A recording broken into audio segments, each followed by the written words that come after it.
Welcome to Friday, TGIF. It's the 27th day of February 2026. When tragedy strikes, Wyoming knows to contact Grant Lawson and the law firm for truck safety. Fierce advocate for justice and fighting for safer roads around the USA. Visit truckaccidents.com and see how Grant and his team can make the difference.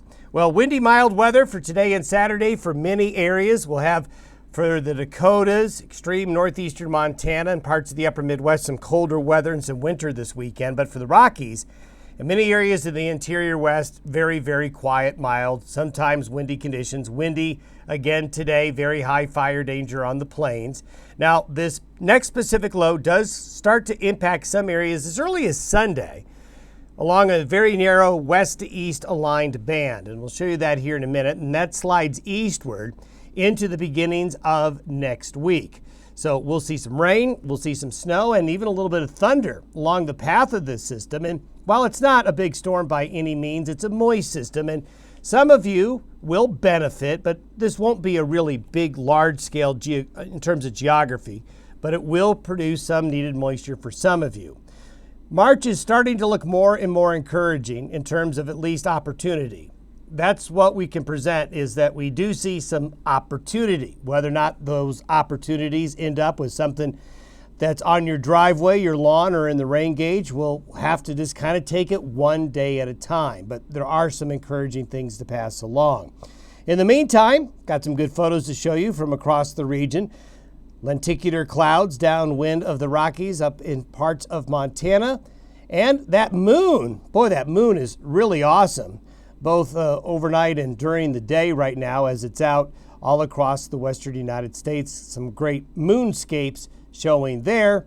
And then are the clouds following the arrows? Well, kind of looks like it, but you can see some of that moisture from the Pacific hugging the higher terrain of the Colorado Rockies along Interstate 70. Nice shot of the rays coming through the clouds there in northwest Colorado. Wanted to share this, Lori shared this to show, and we all know this, right? We all know how bad the winter has been if you've been a skier or a snowmobiler or trying to watch the snow or play in the snow, comparing up in the Bozeman area how poor the ski conditions have been.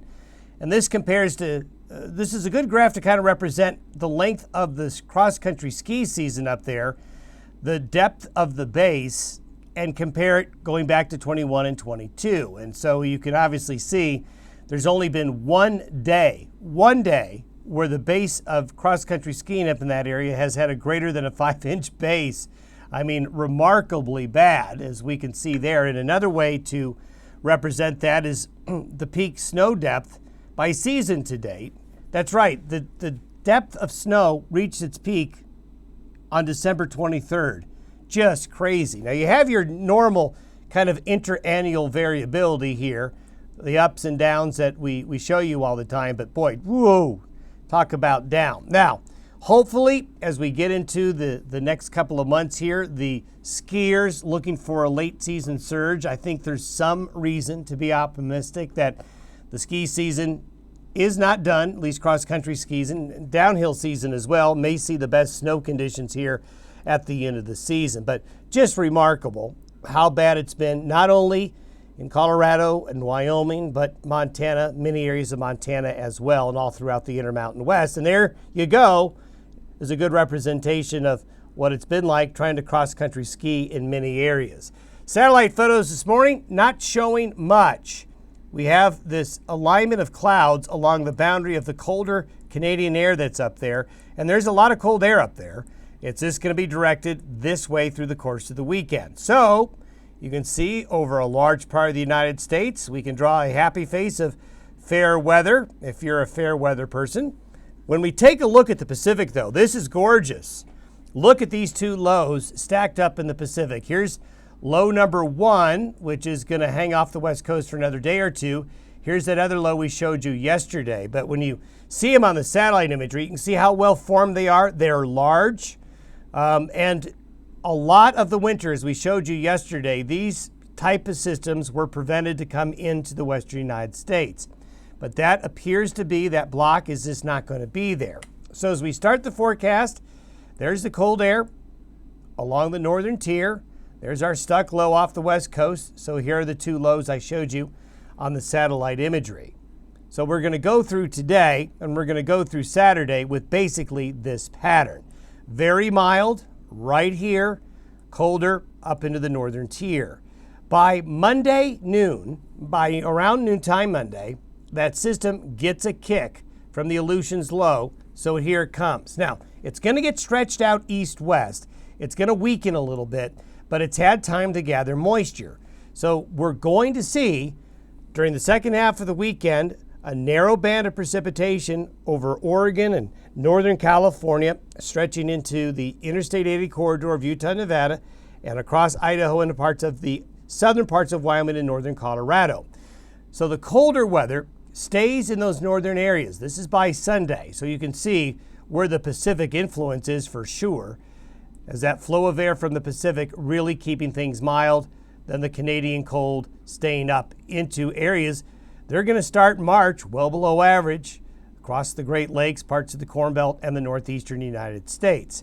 And there's that narrow band of snow we showed you that will be developing this weekend. And there's that push of moisture coming in during the late Saturday night hours into early Sunday morning. In fact, by Sunday morning, we could see some rain and snow in eastern Idaho, western Wyoming, along the Wasatch here, and even into the mountains of southern Wyoming and northern Colorado, getting into some snow showers during the day Sunday.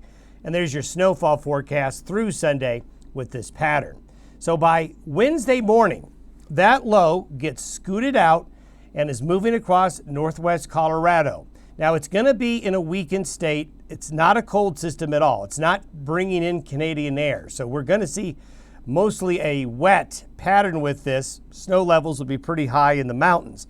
This next system right here kicks this out and moves it on through, as this Aleutian low is going to make the track. Notice there's another one back here, because what we've got is a wave train forming where these waves are going to be coming through.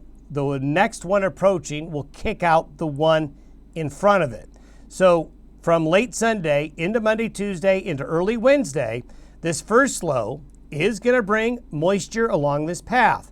Nothing to write home about, but hey, we'll take it. This band of precipitation here, while narrow in a north-south extent, if you're right under it, you're going to do well. And also, it does look like rain shower activity and some thunderstorm activity for Oklahoma and Kansas, parts of eastern Colorado, maybe parts of Nebraska. You're going to have some rain and thunderstorm chances with this first wave. Again, this first wave is not one that's going to end up being big, but it's going to be something that's going to make it participate with the precipitation in some locations. The next low is colder. As evidenced here, the water temperatures up here are much colder than the water temperatures here. So this system is going to drag in some colder air with it, the secondary system, during the second half of next week. That's what the snowfall looks like. So you can see the snowfall stays in the highest elevations Sunday through Wednesday morning. Then the next system by Friday, that Aleutians low comes in. So the low that comes through Monday, Tuesday, Wednesday minors out up here. The Aleutians low, which is stronger and colder, tries to settle in towards the Great Basin and near the Four Corners area, which, as we told you yesterday, is exactly what we want to see and something we haven't seen all winter. But I don't want to get too far ahead of the skis here, because what is likely going to happen is that sorting out whether or not this low comes into here, as the AI European model is suggesting, this low could end up going all the way down into Mexico, or it may get kicked out very quickly by the next one coming in. So what you don't know this far out, because we're talking about something that's a week away, is that this low is going to come in. It's a cold, moist Pacific storm, and it's coming into the right areas. But it may not be a Four Corners low. It may go through as an open wave. But I will tell you this, with the colder air associated with this one and this one of these will probably become a Four Corners low. It's a question, is it going to be this one, or do we wait for this one? That's why this is encouraging. Also, and I'll show you a little bit more here in a moment, The placement of the high pressure axis here is in the right place at the right angle. When we see a high pressure ridge in the southeastern United States, that's exactly what you want to see. I go back to my basketball spacing analogy. The spacing of the systems is really important, especially as we go into the spring months with these larger, slower moving storms. Another way to represent this is to take 5 days worth of what we call the 500 millibar anomalies, where you see the brighter colors are your highs, where you see the bluer colors are your colder areas of low pressure systems. Now this is averaging 5 days together. So basically this is Wednesday through Monday of next week. So what we have is the positioning of the pressure systems, making it that the blue is in the west for a 5-day period, Wednesday through Monday. If we go out to the next 5 days after that, same situation. So that's 10 days of having opportunity. And that's the best way I want to describe this is opportunity. By no means am I guaranteeing rain and snow for everybody, but what I am showing you is the opportunity is presenting itself.